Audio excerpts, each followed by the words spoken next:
Hello everybody, welcome to a brand new series, Confederate Independence, Episode 1. Today we're going to be taking a look at the 1860 to 1880. Let's take a look. In 1860, the 1860 United States election takes place. Republican candidate Abe Lincoln defeats Southern Democrat John Breckinridge, Constitution nominee John Bell, and Northern Democrat nominee Stephen Douglas. The South begins to secede due to Abe Lincoln's victory.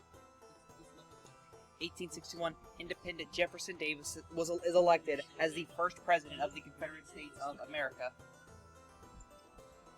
In 1862, the U.S. Civil War rages on. The Confederacy is taking the lead.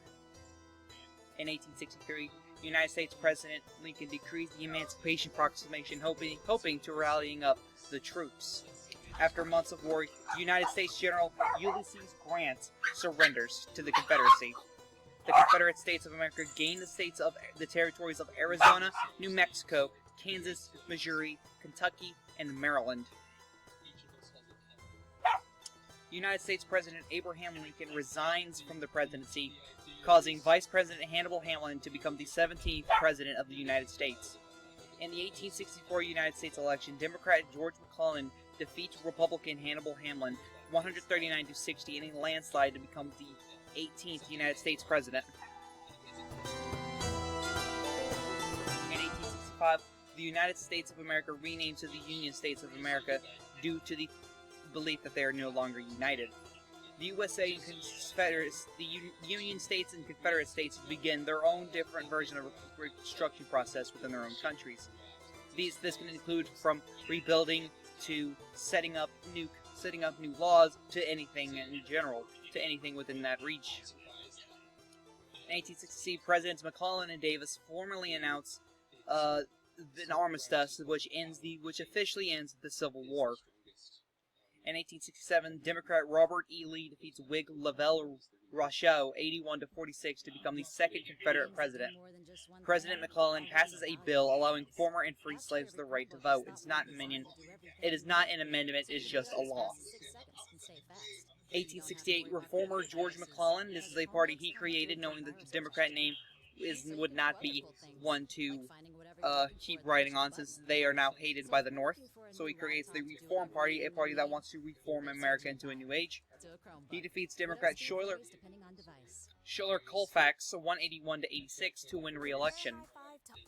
The 14th Amendment is ratified within the United States. 1869, Black Friday occurs, a financial crisis that occurs in both countries of America. In 1870, due to John D. Rockefeller, the Northern America now has access to Standard Oil, not the South. The 15th Amendment has been ratified to the Union States Constitution. 1871, Confederate States President Robert E. Lee passes the District of Columbia Organic Act of 1871. In 1872, Republican Senator Henry Wilson defeats Reform Congressman Horace Greeley, who died during the election process. He beats him 121-102. This is only due to Horace Greeley's age and, of course, him dying during the whole campaign, which is why Wilson was able to win in this election, despite being of a hated party. He becomes the 19th President of the Union States. 1873, U.S. Union States President Henry Wilson passes the Coinage Act. The New York stock market crashes, which destroys the Northern American economy. In the 1873 Confederate election, Democrat Governor Benjamin Brown defeats Whig Senator John Lewis 70-59 electoral votes to become the third Confederate president. In 1874, Hawaii would be annexed by the Confederate States, leading them to be a new territory for the country.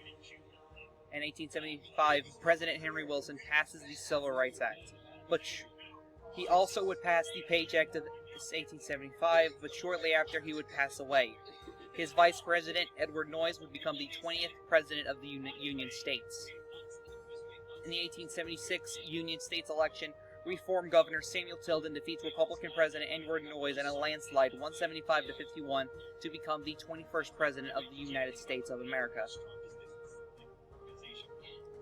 Presidents Tilden and Brown sign a 10-year peace treaty between the two countries. So in 1887, that is when this will go up, meaning that there will be new presidents and that they will re-sign the 10-year treaty. In 1878, the Lincoln County War begins in the Confederate States of America. The yellow fever pandemic also hits, meaning that while the Confederacy are in a war, there is also going through an epidemic or a pandemic going through the two countries of America.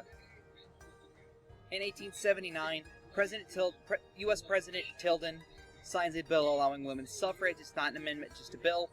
Democrat Governor William Allen, this is the Confederate election, remember, he defeats Whig General Benjamin Bristow. However, since Allen had died during the election process, he is still counted as the third president, though, he's not counted as the fourth president, I'm so sorry, but his vice president-elect, the chief person he chose as running mate, Thomas Bayard, becomes the fourth Confederate president.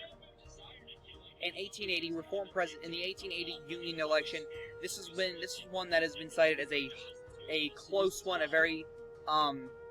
this is one where Republicans felt like they ever actually had a chance to win. However, Reform President Sammy Tilden defeats Republican Congressman James Garfield 142-84 to win re-election.